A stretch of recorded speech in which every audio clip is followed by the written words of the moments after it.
Hey YouTube, I just wanted to show you a neat trick with these Pokemon Pikachu Pockets. So if you have one and the screen is really faded, and you swap the battery and it still looks really faded, there's actually a pretty easy fix for it. So you do have to disassemble it, which is kind of a giant pain because there's all these small little things that you have to put back in there. But this guy here, this capacitor at C8, it's a 22 microfarad 5-volt capacitor. This is the old one. If you just pull it out, you can get these super cheap on Amazon, eBay, AliExpress, wherever you get your electronic junk like that. Just swap it out, put it back in, and then let me show you here.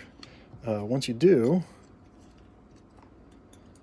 it'll come back to life. Nice and bright, nice and clear.